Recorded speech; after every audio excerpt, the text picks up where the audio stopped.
Oi! Hoje é resenha do conto Uma Mulher Imaginativa, escrito por Thomas Hart, aqui da coleção da Folha em Inglês com Clássicos da Literatura, volume 25, no nosso projeto Contos do Meio-Dia.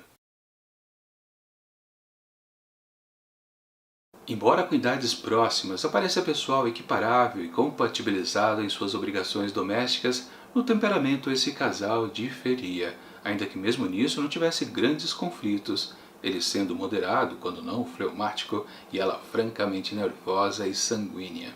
Era nos gostos e caprichos, nesses pequenos, grandes detalhes, que não havia entre os dois um denominador comum.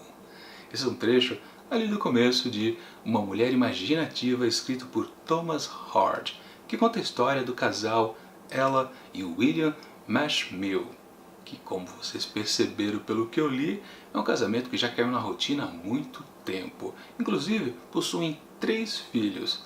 E a relação entre eles praticamente se sustenta porque eles têm recursos. William é um vendedor de armas, portanto eles são ricos, onde cada qual pode viver isoladamente um do outro lá no contexto familiar. E isso se reproduz inclusive nesse momento que começa a história, quando eles estão em férias num balneário. E por causa, claro, da agitação de turistas, eles não conseguem uma acomodação muito interessante à altura do nível deles. Acabam ficando numa pequena hospedaria, que por sorte, um certo morador que aluga um quarto durante um ano inteiro, acaba cedendo por generosidade para a família, já que estava o casal e mais 3 filhos. Alugam 3 quartos ali na hospedaria, onde obviamente um quarto é para as crianças e a babá, e os outros 2 quartos, um para o William e outro para ela. E nessas férias de 3, 4 semanas, praticamente sim, o casal fica desunido. Ele, o William, fica passeando o tempo todo e ela prefere ficar em casa não, no quarto com as crianças. Ou melhor, não fica muito com as crianças também, porque já que tem a babá fica cuidando dos 3 moleques lá o tempo todo e ela fica realmente quase sem fazer nada. Até que surge uma curiosidade ali. Ela fica sabendo, através da dona ali da pequena pensão, que o hóspede que cedeu o quarto para eles poderem ficar essas poucas semanas, na verdade trata-se de um poeta de certo renome, chamado Robert Trewell, que por coincidência ele publica seus textos numa certa revista onde a própria ela também escreveu algumas coisinhas e publicou. Claro que ela sabe, ela é bem honesta nesse ponto, que o que ela escreve, os poemas, não tem o mesmo potencial, a importância do que o Robert escreve. Ele sim sabe escrever e tem aquela veia poética. E como ela já conhecia ele antes de renome, nunca tinha visto ele pessoalmente, falado ou trocado correspondência, começa a aumentar uma certa admiração que ela já possuía antes, Essa coincidência dela estar justamente dormindo no quarto dele. E você leva em consideração que ela não anda bem com o marido, não tem relação nenhuma mais com ele, apenas aquela formalidade. Ela começa então a se apaixonar por um sujeito que ela nem sabe qual é a aparência dele, mas sabe que ele sim é um poeta, tem aquela veia artística que ela também possui, meio que seja quase amadora. Bom, já dá para imaginar o que vai acontecer dessa situação, Mas eu não vou confirmar porque senão estraga a experiência de quem ainda pretende ler esse conto. Minha avaliação do texto. Preciso confessar logo de cara para vocês que nas primeiras páginas aqui dessa história eu me senti apenas lendo uma história romântica, daquelas que você podia até pensar que podia ser adaptada para um filme. Aliás, eu nem procurei a confirmação se realmente foi um dia adaptado para o cinema essa história do Thomas Hart. É bem possível, porque depois também de um certo momento, quando começou um certo quiprocó interessante, onde os dois, o casal de poetas, ela e Robert, não conseguiam se encontrar, me veio também aquela sensação de estar vendo um filme da sessão da tarde puramente romântico. Aquele casalzinho que não consegue se encontrar, mas lá no finalzinho vai sim acontecer o enlace e teremos um final feliz na película. Ou seja, quase o tempo todo dessa história, praticamente 2/3 dela, eu não estava achando lá muito interessante. Embora o texto do Thomas Hardy, sim, conseguia sustentar tudo.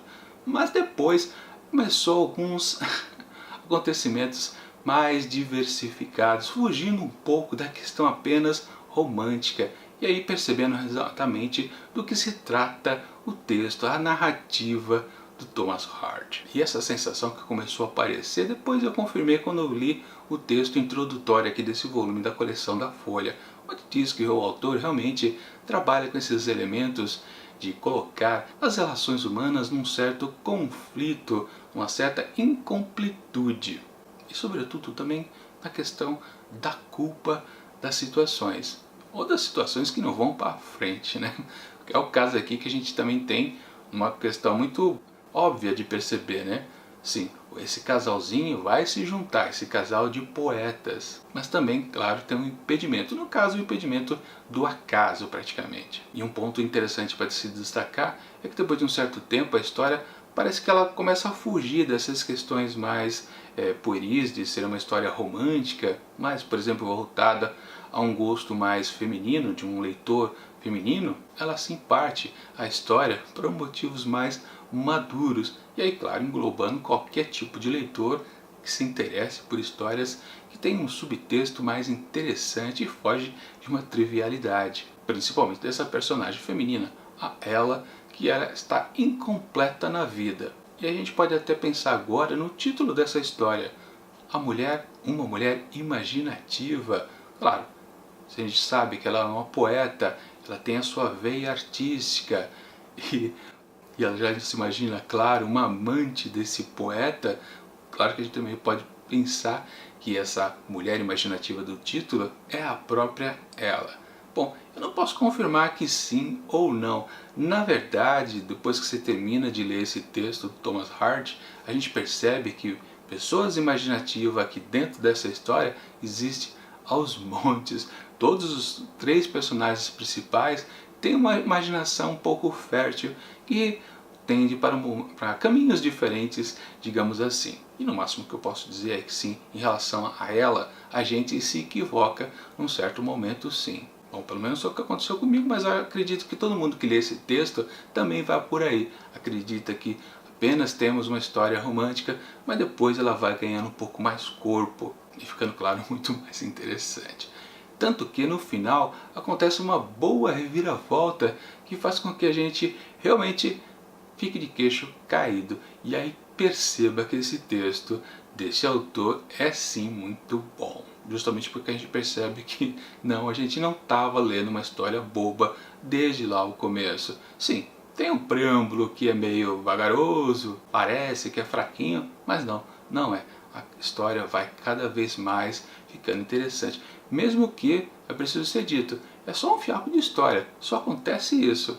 Tá lá o casal com os filhos nesse balneário, ela fica com essa sensação de precisar encontrar com esse poeta, e a história praticamente é só isso, mesmo que passe alguns anos depois desse primeiro momento. Pois no fundo o que importa mesmo é essa sensação que ela tem, a personagem principal, em querer ficar em contato com o Robert. E o pobre do William que se lasque, né? Aliás, pequeno spoiler, né?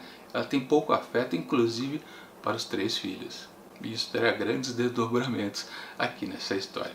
Enfim, para Uma Mulher Imaginativa, de Thomas Hardy, eu atribuo 4,5 asteriscos. Bom, é isso. Essa coleção da Folha continua na próxima terça-feira, dessa vez no próximo volume com a história de Nathaniel Hawthorne.